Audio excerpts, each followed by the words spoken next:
कांग्रेस के नेता हैं मनीष तिवारी। 16 फरवरी 2020 को मनीष ने एक ट्वीट किया। उस ट्वीट में एक किताब का कवर है, उसका एक अंश है और साथ में सवाल है, कोरोना वायरस से जुड़े सवाल। पहले ये ट्वीट देखिए, हम आपको हिंदी में बता देते हैं। क्या कोरोना वायरस वुहान 400 नाम का चाइनीज बायोलॉजिकल वेपन है? ये किताब 1981 में पब्लिश हुई थी। ये एग्जर्प्ट जरूर पढ़ें। मनीष ने द आइज ऑफ डार्कनेस नाम की किताब से यह अंश उठाया है। इस किताब को डीन कूंट्ज ने लिखा है। मनीष जिस अंश की बात कर रहे हैं वो हम आपको बताते हैं। वो उसे वुहान 400 कहकर बुला रहे हैं क्योंकि उसे वुहान शहर के बाहर RDNA लैब्स में बनाया गया है और ये उस सेंटर के मैन मेड माइक्रो ऑर्गेनिजम्स का 400वां स्ट्रेन है। मनीष ने जिस किताब का एग्जर्प्ट लगाकर सवाल उठाए हैं वो फिक्शन है, काल्पनिक है। मनीष तिवारी का शक ये है कि क्या ये कोरोना वायरस चीन का बायोलॉजिकल वेपन है। बहुत संभव है कि मनीष को ये आइडिया फॉक्स न्यूज़ के एक आर्टिकल से आया है। मनीष तिवारी ऐसे सवाल उठाने वाले अकेले नेता नहीं हैं। अमेरिकन सीनेटर टॉम कॉटन ने भी ऐसे ही सवाल उठाए हैं और इसके लिए टॉम कॉटन को आलोचना भी झेलनी पड़ी। इस वीडियो में हम बायोलॉजिकल वेपन्स की बात करेंगे, फिर देखेंगे कि कोरोना वायरस के बायोलॉजिकल वेपन होने वाली बात में कितना दम है। वेपन्स ऑफ मास डिस्ट्रक्शन, बड़े पैमाने पर तबाही मचाने वाले हथियार। हमारे दिमाग में ऐसे हथियारों की तस्वीर बड़े धमाकों के साथ दर्ज है या उनका कोई ना कोई विजुअल इफेक्ट हमारे दिमाग में ज़रूर है। इस कैटेगरी के कुछ पॉपुलर से एग्जाम्पल हैं न्यूक्लियर वेपन्स, केमिकल वेपन्स और रेडियोलॉजिकल वेपन्स। लेकिन इसी कैटेगरी में कुछ हथियार ऐसे हैं जो आंखों से नहीं दिखते और हमले के दौरान ये कोई खास विजुअल्स भी नहीं बनाते। बायोलॉजिकल वेपन्स, जैविक हथियार, ऐसे माइक्रो ऑर्गेनिजम्स यानी सूक्ष्म जीव जो एक बड़ी आबादी को बीमारी या मौत देने का पोटेंशियल रखते हैं। माइक्रो ऑर्गेनिजम्स जैसे कि वायरस, बैक्टीरिया, फंगस या दूसरे टॉक्सिन्स, टॉक्सिन्स मतलब जहर। माइक्रो ऑर्गेनिजम्स का आकार बहुत छोटा होता है लेकिन इनकी दुनिया बहुत बड़ी होती है, इसलिए हर साल हम नए नए वायरस और बैक्टीरिया का नाम सुनते रहते हैं।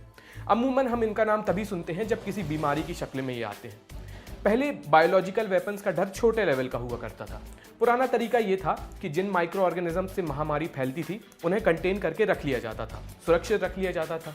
फिर जब और जहां हमला करना होता था या ऐसा मन होता था तो उन्हें रिलीज कर सकते थे। लेकिन अब डेंजर अलग लेवल का है। पिछले कुछ सालों में जेनेटिक इंजीनियरिंग ने बहुत तरक्की की है।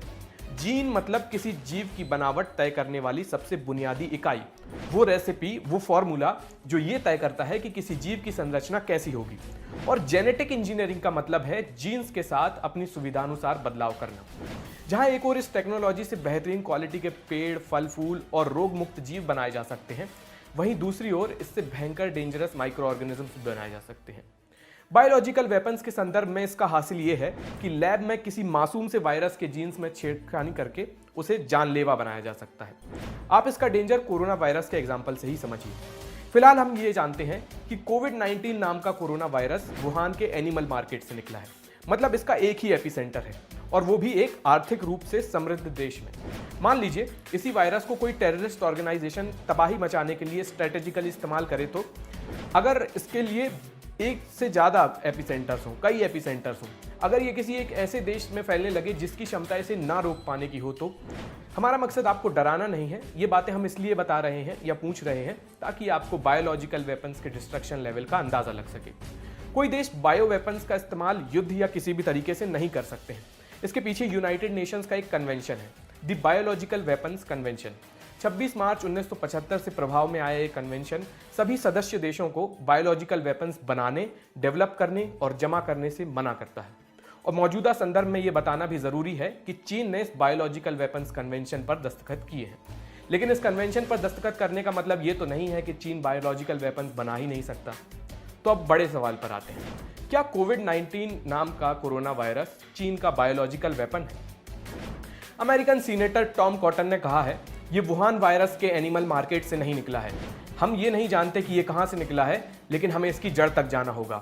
हम ये ज़रूर जानते हैं कि उस फूड मार्केट से कुछ मील दूर चीन की इकलौती बायोसेफ्टी लेवल 4 सुपर लेबोरेटरी है जहाँ इंसानी संक्रामक बीमारियों की रिसर्च चल रही है। इस पूरी थ्योरी में एक चीज़ की कमी है, एविडेंस, सबूत।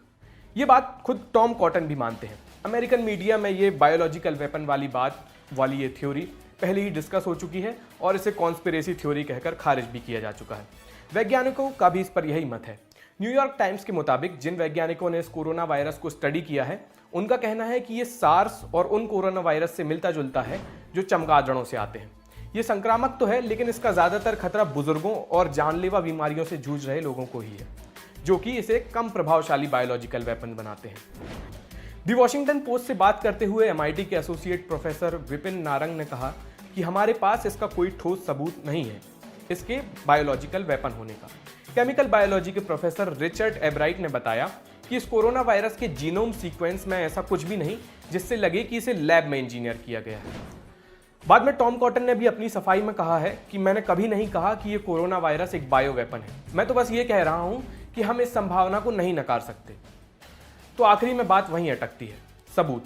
अगर किसी थ्योरी के साथ ठीक ठाक सपोर्टिंग एविडेंस नहीं होते हैं तो उसे कॉन्स्पिरेसी थ्योरी की लिस्ट में रखा जाता है। नहीं तो ऐसे में कोई कल को कुछ भी कह देगा। कल को कोई कह देगा कि डोनाल्ड ट्रंप अपने सूटकेस में इंडिया कोरोना वायरस रखकर ला रहे हैं, तो आप मान लेंगे?